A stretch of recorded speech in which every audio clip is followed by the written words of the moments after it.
There we go. And I think I need to, okay, got it. Okay, maybe I can move this a little bit. Okay, good evening, everybody. So this is the second part of the POTA presentation I prepared. The first was about what POTA is and how to hunt for parks. This time will be focused on how to activate a park. So who I am, I think you know me more or less, so I don't want to spend much on that, also because the time is limited. So let me skip this and go straight ahead and talk about the agenda for tonight. So what is POTA? Activator versus hunter. Rules, there are very few rules as we're going to see. Activation types. I prepared a slide about preparation and checks that I suggest to do before getting out into the park. A slide about how to deploy in the park. We're talking about the activation itself, some tips and tricks, and finally the two most sometimes difficult points, which are the logging and most of all, how to submit the log, because as we will see, as activators, we must submit the log. So it's more difficult than when you hunt, that you just hunt and that's it. So POTA, again, very quickly, since we discussed about this the other time, means Park on the Air, was born in 2017, and combines elements of the expedition, field day, and more. We already know that has very few rules, it's very easy, and it's also very fun. This is the same slide of the other presentation, so it shows the difference because before the differences between hunter and activator. So in this month, I think most of you tried to do hunters. I think that I saw some of you on the POTA website, and I know that you tried, and I hope you enjoyed that. Now the weather is getting better and better, or at least it's supposed to be better. So probably it's time to get ready to get outside and play as activator this time. So, and again, the activator is who goes with the radio in the park to activate the park. Okay, rules, very, very few rules. Probably these are not all, but are the most important. So the first one is for sure the most important. You must be within the boundaries of the park. This is important, especially when you activate with your car. So if you plan to go a park with your car, park and activate from the car, be sure that also the parking lot is within the boundaries of the park. Otherwise, officially, you cannot activate the park. The other rules are very simple. Follow, obviously, follow the law, all the park rules, leave no trace, so do not leave a mess behind you, do not, same old. And finally, submit the log, because again, when you activate, it's mandatory to submit the log. So activation types, probably there are just 3 types of activations. And there are, rules are the same. It's just the equipment and the effort you are putting in these 3 kinds of activations that will change. The first one is activate with the backpack. And this is very similar to SOTA. I don't know if anybody knows about SOTA, means submit on the air. It's very similar to POTA. The difference is that you have to work your way up the mountain to reach the summit, and you must activate from the top of the mountain. So obviously you have to pack everything in your backpack, prepare for a hike, and go on top of the mountain to activate. So this is very similar because we are activating just with a backpack. Then there is the picnic table, which is sort of in the middle, because it means that you are going to a park, probably by car, maybe with public transportation, whatever, and you walk into the park, you find a picnic table, and you set your radio on the picnic table. Finally, probably the easiest one is activate by vehicle, because you can drive to a park, and then activate without even leaving your car. So again, the vehicle activation is the easiest one. And if you already have an HT or even a VHF, UHF in your vehicle, you have everything you need. You just need maybe pen and paper to do the log, but you have everything that you need. If not, you can experiment, you can do whatever. In this case, for example, was an activation I did with Dave, and we used his pickup. And as you can see, he has mounted this spike with a couple of antennas on top of that. One was a 6-meter antenna, and the other one, I think, was a 2 meters antenna, but we didn't use the 2 meters, just the 6 meters. And I deployed my antenna a little bit farther, just to avoid interference, because we were transmitting with the 2 radios. My radio is this one on the right, and I was usually playing on 20 and 40, and he was doing 6 meters with his radio, which is in this big case over here. But again, this is something maybe even bigger than the standard activation by car, because again, if you have an antenna on your vehicle and the radio inside, you are ready. What is nice of this kind of activation is that you have already everything. So just pen and paper, go outside, park your car, and you can activate the park.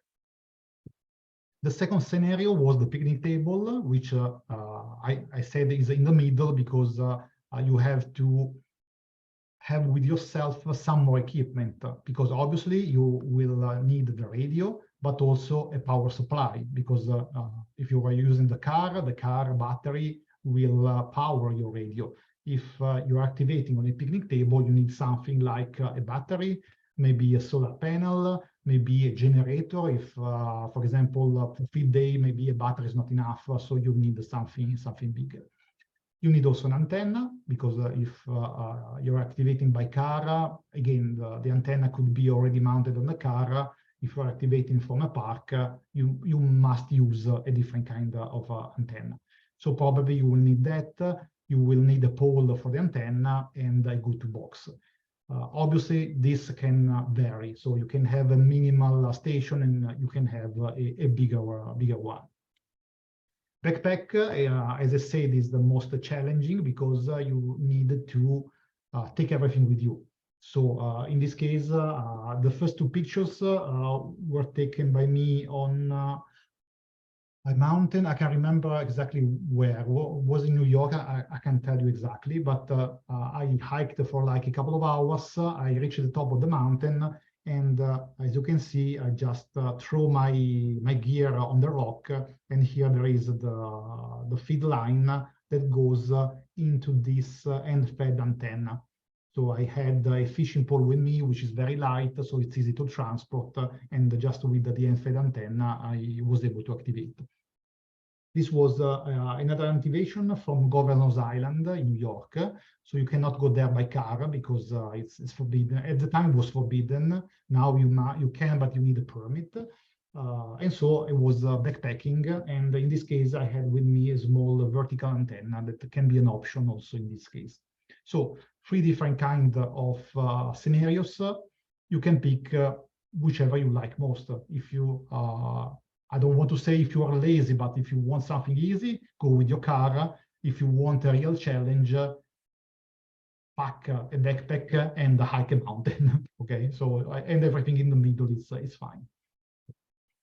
Okay, one very important thing is to prepare and check before getting out. So first of all, we need to choose which park to activate, because not all the parks are eligible for activation. Okay, so how can we decide which park we need to activate? we need to log into the POTA website. So I have here already the website open. And in this case, I select the map. So from here, there is a map on the left. And I select, obviously, Connecticut, so our area. As you can see, we don't have many choices around here because here is the only one in Stanford, which is the Mianus River State Park. And I think that Terry has activated that once. Then there is my favorite one, which is Sherwood Forest. Oh, I cannot. Okay, here it is. Sherwood Islands Park State Forest. And this is, yes, my favorite. And my experience ends here. So I never activated any other park in this area. The other ones I've activated are in New York because usually I spend some time during the summer in like upstate New York. I'm planning to go, for example, here, this one, since it's very, very close, but it's still a plan. Okay. So as you can see, not all the parks we have in Connecticut are on this map. So first of all, you need to choose a park which has a park code, which is this one, K- and the number. Okay, so let me go back. Okay. Then obviously it's important to verify park opening and rules. Park opening, I think it's self-explaining. Park rules never happened to me, but I know that some parks have regulations about, for example, antennas. I mean that sometimes it's forbidden to put stakes on the ground. So in that case, you cannot use guys to raise an antenna. In other parks, you cannot throw anything up to the trees. So if you plan to use a dipole or an end-fed antenna, you can't do that because it's forbidden. So always verify, because otherwise, you can get in trouble or have a discussion with the rangers, and we don't want that. Then verify the weather, because it's unpredictable. And I know that maybe it happens to people, they drive maybe for 2 hours because they wanted to activate that park, and then a thunderstorm that happens. So be prepared. Very important, make a checklist. So this is something I learned by mistake, because it happens to me twice. Once was a very bad mistake because I prepared everything. I arrived at the park and the microphone was at home. So since I'm not a CW operator, I was completely screwed. So the activation was aborted because I had everything, any piece of the radio, the antenna, coax cable, the battery, solar panel, whatever, but the battery, the microphone was at home. So it was a really silly mistake. And another time, I think I left a adapter for PL to BNC. Luckily, I had a plan B, so I was able to activate in that case. So this for me was eye-opening. Even if you go often, prepare a checklist. I think the only exception is if you have always a bag prepared for this kind of activation. But I don't think anyone has a bag with the radio, the antenna, the battery, and everything just dedicated to this. So prepare a checklist and just check. And sometimes prepare for a plan B. This probably, in my case, plan B can be the antenna, because maybe you have you go to a place you don't know, and you plan to use an end-fed, but I don't know, there is not enough space, so vertical is better. Since sometimes going to a park means do miles by car, or take a train, or spend some time traveling, prepare and be ready for the unexpected. Then, once you finally reach the park, obviously we have to deploy our station. First of all, as usual, security. Security for yourself and for the others. Seems overkilling, but what I think is very dangerous are wires, because having a station in the park means that you have a lot of wires going on, unless you're using an HT and there is nothing to worry about. What concerns me usually a lot, for example, in my case, is the coax cable, because normally I put the antenna some feet away from my radio, and also the counterpoise cable, which is pretty long. I think it's like 32 feet, and can be dangerous because you know, maybe you are at the picnic table with your headphones on, you are concentrated to the QSOs. You cannot keep checking the surrounding, check those two boys playing football nearby. So it's very easy that maybe somebody without knowing enters in the area where your station is located. So in my advice is use maybe some stakes in the ground to mark your cables, or attach something very visible to cables like end-fed antennas or dipoles or something that goes into the air, so people can be aware there is something in that area. Then also, especially now that we are approaching the summer, stay in the shadow, because it's always better for you and also for your equipment. I remember once last spring, it was a beautiful day, it was not that hot, so it was totally comfortable staying in the sun. But I noticed that my radio got super hot because it's black, and so the sun has a bad influence on the radio. So my advice is always to be in the shadow. Also because it's easier to see monitors if you have a computer, to see the display of the radio if you have the radio. So it's always best to do that. Be mindful of other people enjoying the park, because the park is not just there for us, but for everybody. Establish, if you can, a relationship with the park rangers, because I think it's useful to have them on our side. So in my case, I try to wave at them when the park when they cruise around the park, maybe say hello. Maybe sometimes they do ask for information. Hey, what you're doing? And I mean, I always think it's better to be there as a guest, not as the owner of the property, because we are not the owner of the property. Also, be ready to answer questions. Not only park rangers can stop and ask you questions, but sometimes normal people get curious and they come there asking, hey, what are you doing?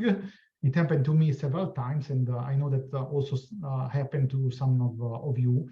And it's nice to be polite and reply to their questions.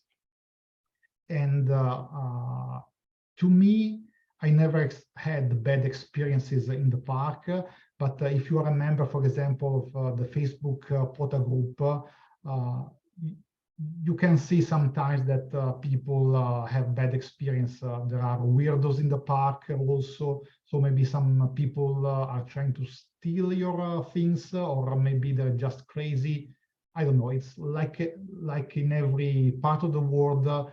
Be mindful of what surrounds you, because can be also sometimes dangerous. Okay, so now that everything is okay, we set it up, we are ready to operate, what should we do? So first of all, we need to spot ourselves, so the other hunters can know that you are activating the park.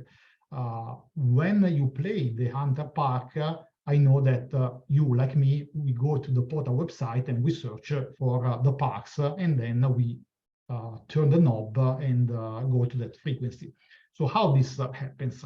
So on the POTA website, once you are logged, you have two options.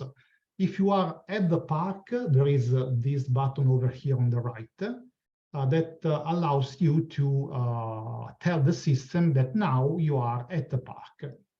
So as you can see, the call sign is already populated because I'm logged in. You have to insert the frequency you are on, the park reference, and if you want a comment. So once you press spot, your activation will appear here together with the other ones. Okay, and this is very important because for other people knowing that you are there, again, it's important. It will make your life easier than not. If you are at the park with no internet signal, because maybe there is no mobile phone signal, so you cannot do this, there are two other options. One, the easiest one, is you can ask the first people contacting you to spot yourself. So if you have a first contact, you can say, hey, please, can you spot myself on the POTA app because I have no internet over there. The second one, unfortunately, is just if you are a CW operator. There is a reverse beacon network that listens for specific CW transmission. So I'm not completely sure how does it work. I mean, I know that you need to call CQ POTA, and probably you have to insert the park reference, but I'm still studying the CW, so I'm not an expert about that. Finally, maybe this you should do before, is to find a portion of the band you have a privilege on, and obviously must be free from other amateur radio, so a free frequency, and you can operate on that. I've noticed operating POTA that sometimes, especially with the QRP stations, it's very likely that there are two QRP stations on the same frequency, and maybe you can hear them. So when I'm out there, since I'm one of the QRP, I always check also here if the frequency is free, because maybe, for example, I want to transmit on this frequency. I listen for, I don't know, 10 minutes. I cannot hear anybody. Okay, but there is somebody on this frequency. Maybe I'm not able to hear him, but somebody else could. So I suggest also to check what is going on and to check a frequency that is really, really free. Okay, and finally, remember that you need just 10 contacts to have a successful activation. So the heat is on until you hit 10. After 10, you're done. So you can stop any moment. How to reach 10 contacts? So if you have a 10-watt radio, I don't think it will be a problem at all. If you are like me, a QRP operator, sometimes can be challenging. So I have some tips and tricks to have a successful activation. So first of all, remember that all contacts are valid. So not only if you have a contact with a hunter, it's considered valid, but even if you contact random people, random amateur from India, from Europe, from wherever, it counts as a contact. So if you are calling CQ for half an hour, nobody replies because maybe nobody can hear you, stop there, change frequency, and try to contact somebody actively. So as long as you achieve a QSO, that will be a valid activation. I mean, it will count toward the 10 of the valid activation. Also, if you can do digital mode. This is a trick that I use very often because it's easier. So when I start the activation, I start with the digital mode. So I can get the 10 contacts very, very easily. And after that, okay, I can go with the SSB, which again, as a QRP is challenging, but at least I'm sure that the activation is done. Because in the past, before I was able to do digital mode in the field, I had sometimes I struggled because I spent maybe an hour calling CQ, and nobody was there. I start dialing to other frequency calling, but again, bands were closed, or I was in a bad spot, or my antenna was not up to the task. But now I do 10 contacts with the digital mode, and then I enjoy the challenging of the rest. Also, it's fun to chase other activators.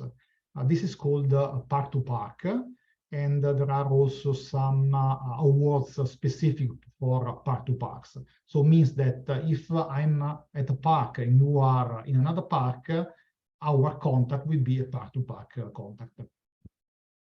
Then another piece of advice is try all the bands and all the modes you can use. especially I know in these days that sometimes 20, 40 are closed, but 10 and 20 and 12 are open.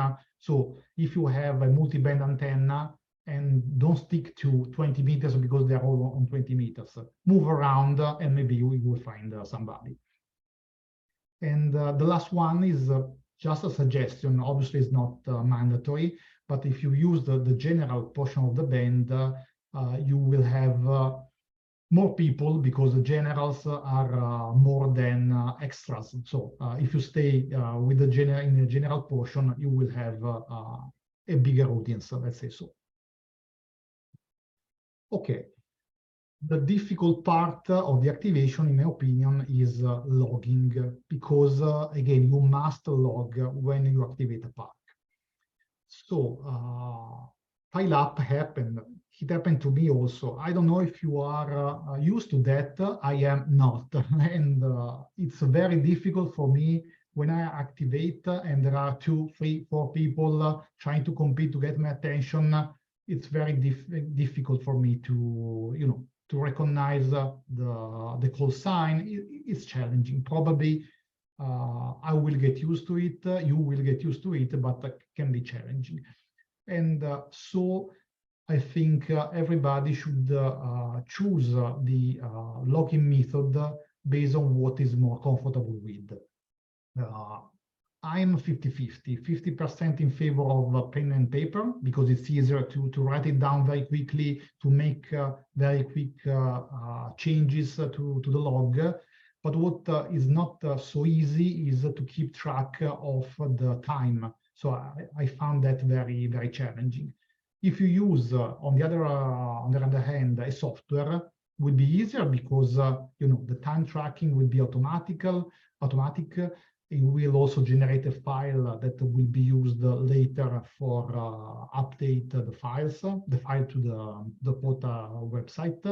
But sometimes you know, it's difficult. Maybe there is too much light, so you cannot see very well the screen. Maybe you misspell or the cursor is moving the focus. Sometimes it's messy. So it's really up to you. For me, again, I cannot tell you yet if it's best one way or the other. There are the two options. If you choose a software, I recommend you this one, which is free and is called HAMS to log. And I'm going to try to show you. I hope this will. I need to give myself to the other myself permission. Let's see. No, maybe I just need to stop presenting. Let me try. Sorry, I'm not. Okay. Let's see here. Share screen. No, I think, Steve, can you give me the other, can you give permission to share the screen to my other self? Because I don't think I can do that. Okay. Okay, perfect. Thank you. Okay, share. Okay, here we are.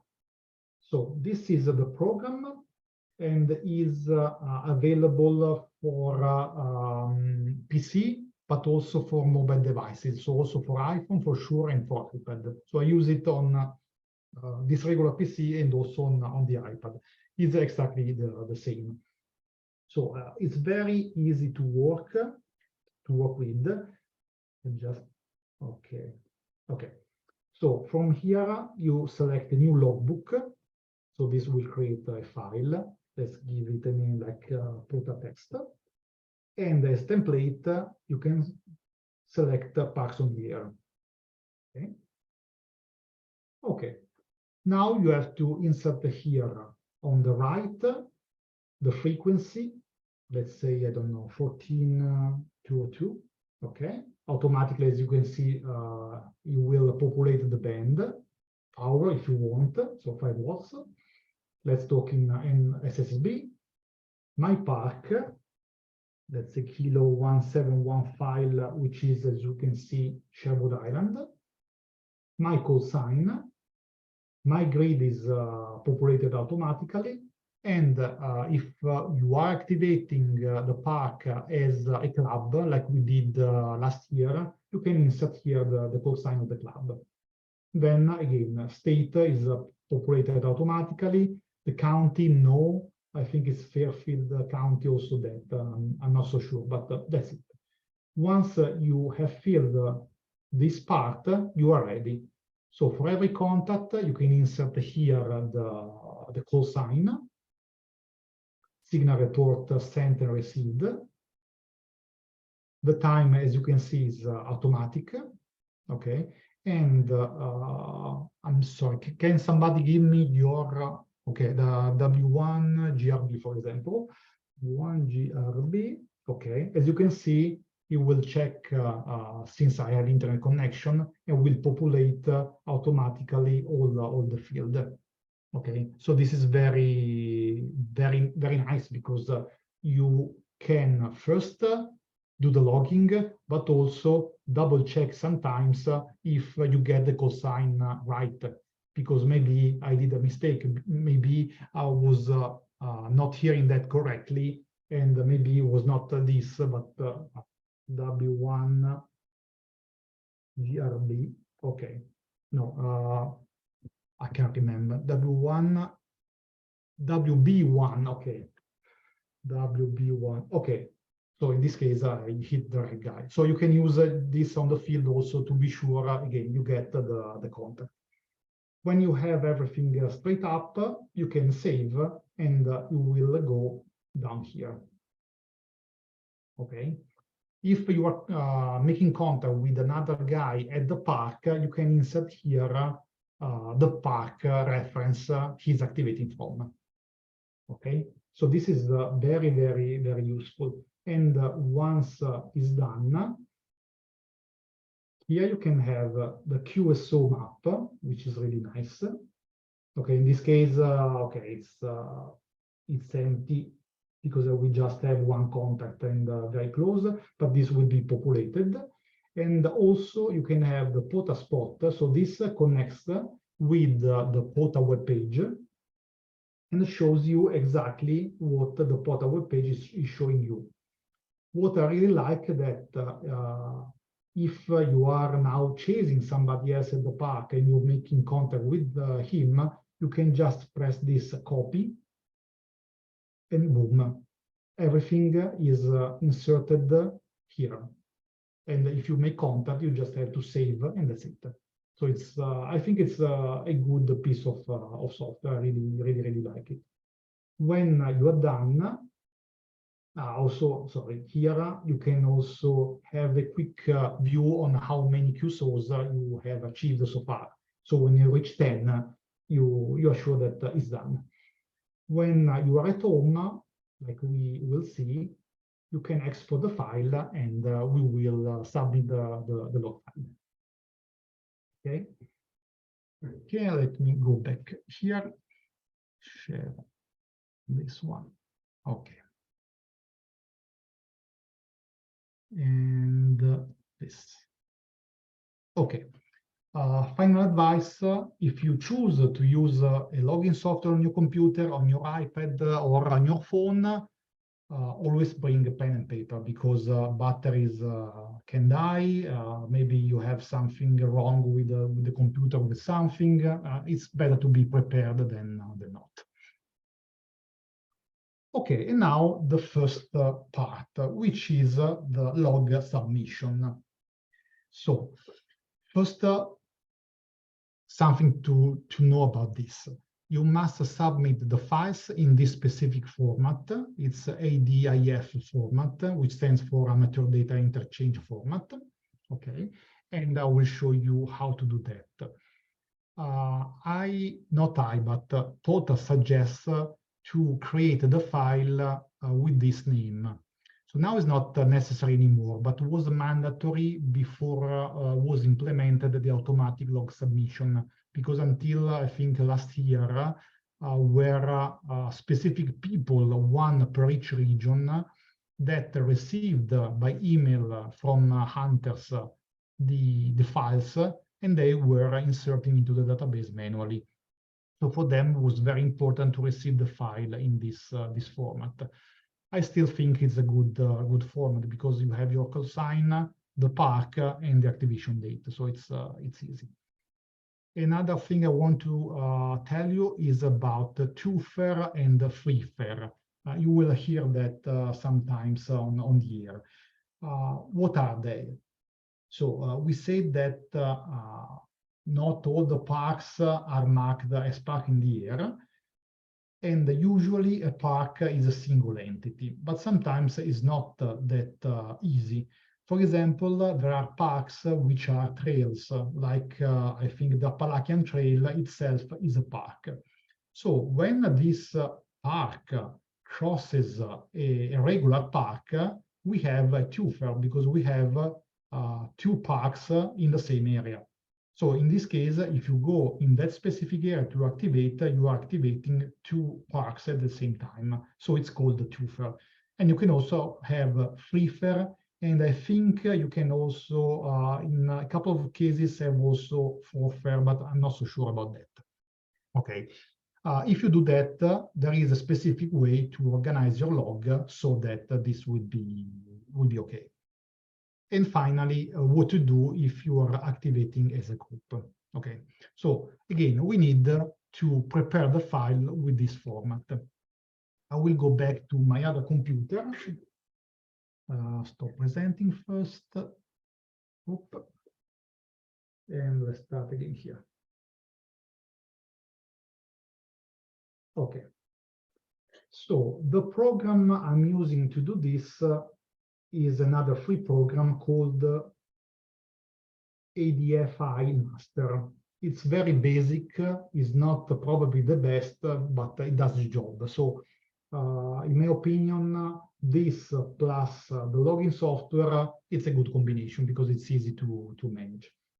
So this file, the IDF master file, is a file with some columns. Let me see if I can get rid of the zoom. No. Okay. Okay. And it has several fields. Some are standard, some are not. What is not standard but is important for POTA are these. First of all, the my sig info, which must contain your park. So if we are activating Sherwood Island, the park will be Kilo 1715. And so this will be for all the cursors. Then the other important field is down here. Where is it? Oh my God. Okay, this one, sig info. So this is to be used when you contact another operator in the park. So if it's a park-to-park contact, the other park must be inserted into this field. So is in sig info. Okay. All the others are just standard, let's say, fields that are present in any file. So how to go from here to here? When we say that we close the log, we can export. Okay, see export.abi. Let's put it on the desktop. Okay, POTA test is good. Okay, done. And now from here, let's open that one.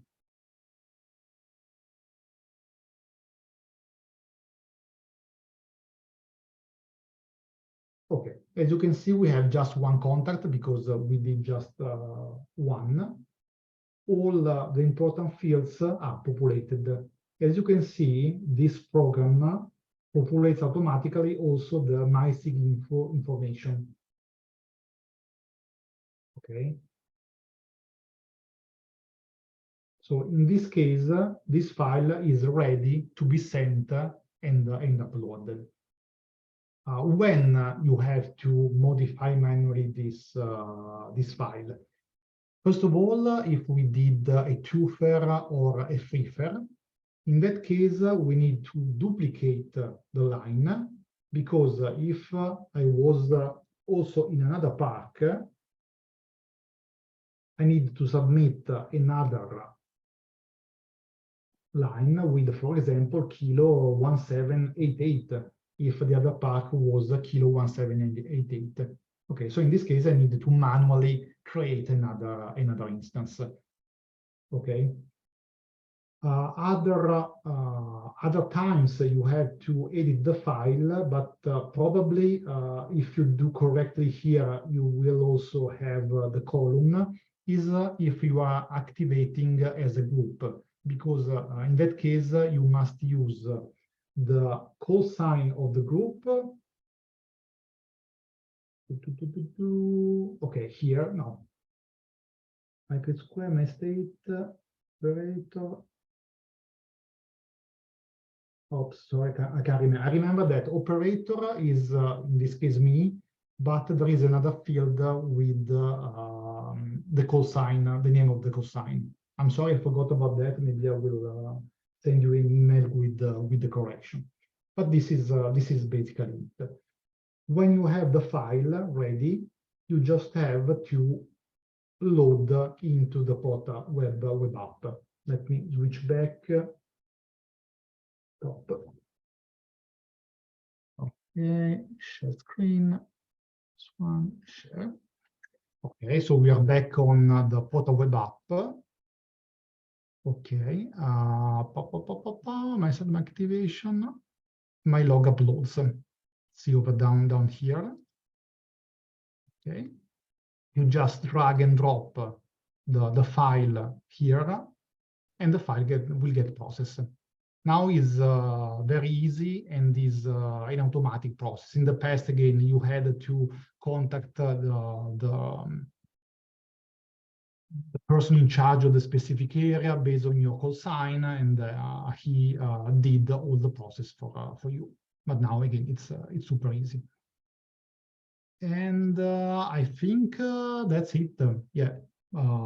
So for me, it's super fun going outside and activate. As soon as the weather permits, I will start again. So I hope to see you in the park. Maybe we can arrange something together. But I hope really that you can enjoy, like myself, the park. If you have any question, anything, comments, please be free to ask or share. Gaetano, I have a question. Sure. You talk in the beginning about spotting when you're out there. Yeah. If you have the harms application, will that spot you? So do that? No, that doesn't do that. It's just for login. It's able to get the position and the frequency of the other activators, but I don't think it's capable of tell POTA that you are there. Okay, thank you. Okay, you're welcome. Oh, and I forgot also to tell something regarding the spotting. As I said, you can go there and say that you are at the park, but you can also do from here add activation. And in this case, as you can see, you can set the start date and an end date. So if you know that you're going to a park with no cellular coverage, you can, before leaving your house, schedule, and this will appear on the website.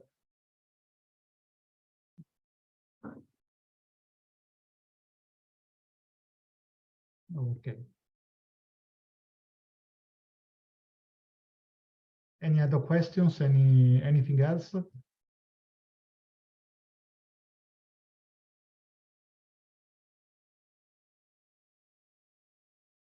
Anybody got no questions? They're either shy or you covered everything. I think the first. Nothing, Yeah, nobody? Okay. Yeah, no, he covered everything pretty well. just a little experience. I've been doing the hunting for a while. And I just wrote my stats down earlier. I have 772 QSOs parked Wow. on the air, 575 different parks. And I activated my third park 2 weeks ago. I went up to Squan's Pond up near Candlewood and successfully activated that. So I have 4 activations at 3 parks. I did Sherwood Island twice, Squan's Pond once, and Mianus once. Nice, Nice. nice. And you did by car or you went to the picnic table? Mianus, yeah, I had the antenna on a car. I sat out on I was right next to a wall. So I sat outside. I think went to dragged everything to a picnic table at Squan's Pond. And I did it from the car at Sherwood Island. Once inside because it was freezing and windy. And then I think the other time in the back of the bed. And I also have, I'm only on the hunter side, I'm only missing 2 states. I have all the states except Alaska and Hawaii. Wow, Wow. impressive. So On my computer speak on the subwoofer.